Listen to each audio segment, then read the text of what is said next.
बाज घेऊन यावी. धावत पडत तुकाराम महाराज गेले. देवा थांबा, तुम्हाला बाज घालतो बसायला.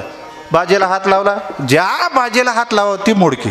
घरी मोडकिया बाधावरी वाकडाच्या शेतात